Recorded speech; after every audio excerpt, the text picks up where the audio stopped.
അപ്പം ഈയിടെ കോളേജിൽ നിന്ന് വിളിച്ചിട്ടുണ്ടായിരുന്നു. നമുക്ക് കോളേജിലേക്ക് കൊടുക്കാനായിട്ടുള്ള സർട്ടിഫിക്കറ്റിൻ്റെയും ഒക്കെ കോപ്പിയും കുറേ കാര്യങ്ങളൊക്കെ എടുക്കാനായിട്ടുണ്ട്. അപ്പോൾ അതൊക്കെ എടുക്കണം. പിന്നെ കോട്ടയത്ത് പോകണം. കോട്ടയത്ത് പോയിട്ട് നമുക്ക് കുറച്ച് ഓണമൊക്കെ അല്ല, അപ്പം ഡ്രസ്സുകൾ എടുക്കണം. അപ്പോൾ അങ്ങനെയുള്ള കാര്യങ്ങളൊക്കെ. പിന്നെ അച്ഛൻ്റെ കടയിലും കയറണം.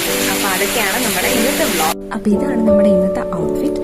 പിന്നെ അവിടെ നമ്മൾ കുറച്ച് നടന്നു കഴിയുമ്പോൾ നമുക്ക് ബാബു സ്റ്റുഡിയോയിലെത്താം. ബാബു സ്റ്റുഡിയോയിൽ നമുക്ക് കുറച്ച് ഫോട്ടോസൊക്കെ എടുക്കാം. കളക്ടറേറ്റിൽ വന്നിരിക്കുകയാണ് ഗേൾസ്. നമ്മുടെ പ്ലസ് ടുവിൻ്റെ സർട്ടിഫിക്കറ്റ് നമ്മളൊന്ന് അറ്റസ്റ്റ് ചെയ്യിപ്പിക്കും. നമ്മളെല്ലാം സർട്ടിഫിക്കറ്റൊക്കെ അറ്റസ്റ്റ് ചെയ്യിപ്പിച്ചു. സോ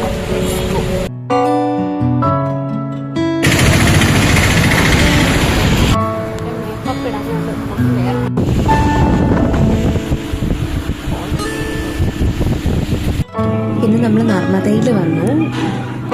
അവിടെ ഇഷ്ടംപോലെ കളക്ഷൻസ് ഉണ്ടായിരുന്നു. പക്ഷെ നമ്മൾ നന്നായിട്ട് നോക്കിയെടുക്കുകയാണെങ്കിൽ നല്ല ടോപ്പൊക്കെ കിട്ടും. അപ്പോൾ ഈ ടോപ്പാണ് ഞാൻ എടുത്തിട്ടുള്ളത്. I love this. പിന്നെ നമ്മൾ ബില്ലൊക്കെ പേ ചെയ്തു. ഓണം ആയതുകൊണ്ട് അത്യാവശ്യം തിരക്കൊക്കെ ഉണ്ട്.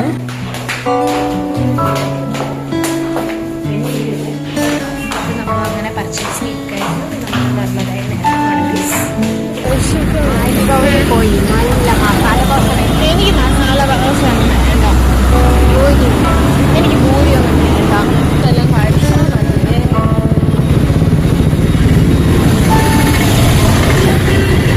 ഇവിടെ നേരം അറളായി പോകണം. അറളായി തൊണ്ടനെ കഴിക്കുന്നൊന്നും വേണ്ടായിരുന്നു. പിന്നെ കഴിക്കുന്നൊന്നും വേണ്ടായിരുന്നു. ഞാൻ അറിഞ്ഞു അമ്മ ഇപ്പോൾ കഴിക്കാൻ വെച്ചു. ഞാനിപ്പം ഡെസ്റ്റിനൊന്നുമില്ല. അവിടെ വല്ല കടയൊക്കെ ഉണ്ടോ നോക്കാം.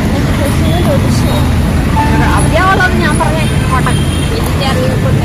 വെജിറ്റേറിയൻ ഉണ്ട്. എനിക്ക് വെള്ളം സൂപ്പർ വെജിറ്റേറിയൻ എല്ലാം കട കട പോയി നല്ല കടയിൽ ഒത്തിരി. അങ്ങനെ അവസാനം ഞാൻ അമ്മയുടെ മുന്നിൽ സറണ്ടറായി. കാരണം വേറെ കടയൊന്നും കിട്ടാത്തതുകൊണ്ട് നമ്മൾ ആര്യൻസ് ഹോട്ടലിൽ തന്നെ കയറി. അവിടെ നല്ല മസാല ദോശയ്ക്ക് കൂട്ടി നമ്മൾ കഴിച്ചു. അങ്ങനെ നമ്മൾ ഇഷ്ടപ്പെട്ടായി.